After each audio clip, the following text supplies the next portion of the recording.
Hi everyone, welcome to Classroom Blend Taglish Talks with Julan. I am Julan Tangalon, a third year BSc English major, and today I want to talk about something very close to my heart and probably familiar to many future educators like me, which is the code switching in the classroom. Before anything else, let me start with this question. Have you ever been in a class listening to your teacher speaks in straight English and you just didn't get it? Well, I have. And I'll be honest, back in high school, I really struggled with English. Even simple instructions or short readings would confuse me. I remember pretending I understood just to avoid being called out. I wanted to learn, I really did, but my brain just couldn't catch up. I'd look around and see some of my classmates feeling the same way.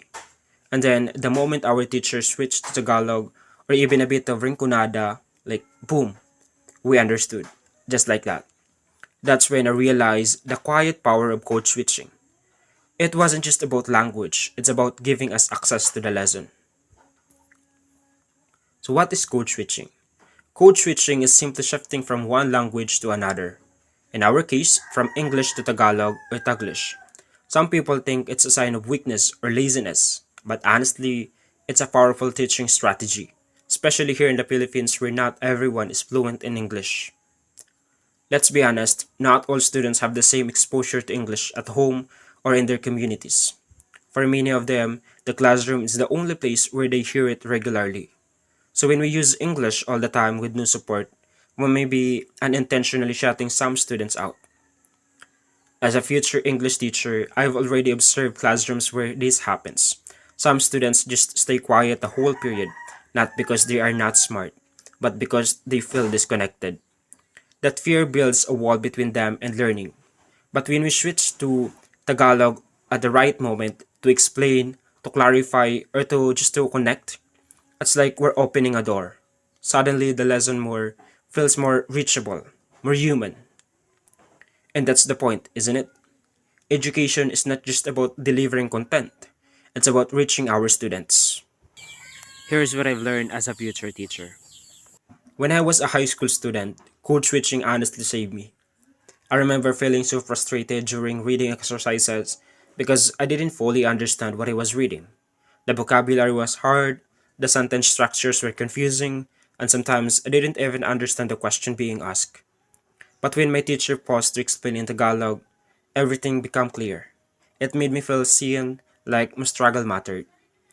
Now, as an English major and soon to be a teacher, I see how I can take that experience and turn it into a strategy for my future students. I don't want any of my students to feel the way I felt confused, anxious, and silent. Of course, we still have to encourage the use of English. We're English teachers after all. But let's be real. If our students don't understand, they won't learn. So for me, code switching is not a sign of giving up on English, but a bridge towards it. I plan to use it to support comprehension, build confidence, and slowly guide students into expressing themselves more in English at their own pace. Now let's look at some common classroom situation. Let's take a moment to imagine a typical classroom situation. The teacher is explaining a lesson on a complex topic, let's say conditional sentences. She says, today we'll discuss the zero, first, second, and third conditionals. Each of these expresses different levels of possibility or imagined scenarios. Now, for students who are already confident in English, that might make sense. But for many high school students, that statement can feel overwhelming. Zero, first, imagine, it's a lot to process. Now, imagine the same teacher follows it up with class kat yan. Kapag sinabi nating zero conditional, yan yung mga facts or general truths. For example, if you heat water, it boils. Pero kapag first conditional, possibility in the future naman. Like, if it rains, I will bring an umbrella. With just a short switch to Taglish, the students gain clarity. The lesson becomes less intimidating. And what happened next? They start answering.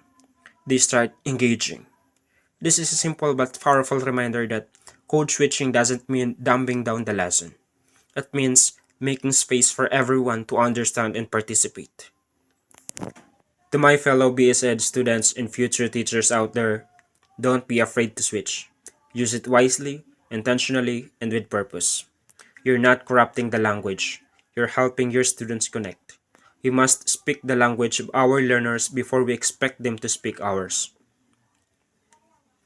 Here are 4 simple tips I plan to follow. First, observe the room. Before jumping into an explanation in full English, take a second to read the class. Are they following along?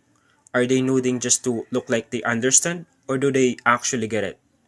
If you sense hesitation or blank stares, that's your clue. A little code switching might help clarify your point. It's about knowing when to step in with a better explanation in the language your students feel safe with. Next, don't overdo it. Code switching should be a strategy, not the entire approach. We're still teaching English, so we need to build exposure to the language. Use Taglish only when necessary. For tough concepts, tricky instructions, or moments when engagement starts to drop. The goal is to use Tagalog to support, not replace English. Third, encourage effort, not perfection. When students try to express themselves in English, even if it's not perfect, celebrate the effort. If they switch to Tagalog halfway through, that's okay. Guide them back gently. Instead of saying, that's wrong, try, good try. Let's say it this way. This makes students feel more comfortable and willing to try again. And lastly, translate key terms, not the whole lesson. Don't feel like you have to explain everything in Tagalog. Instead, pick out the most important or most confusing parts of the lesson, like new vocabulary, abstract concepts, or complex grammar rules. Give a quick explanation in Tagalog or Taglish, then go back to English. That way, you're still building language skills while keeping the lesson accessible. Most of all, let's never forget what it feels like to be the one who doesn't understand. Because once you've been there, you'll teach with more empathy and patience. And your students will feel that. To wrap things up, code switching, when done right, brings accessibility, clarity, and connection to our classrooms. It reflects who we are as a Filipinos, multilingual, flexible, and full of heart. As future educators, we're not just teaching subject.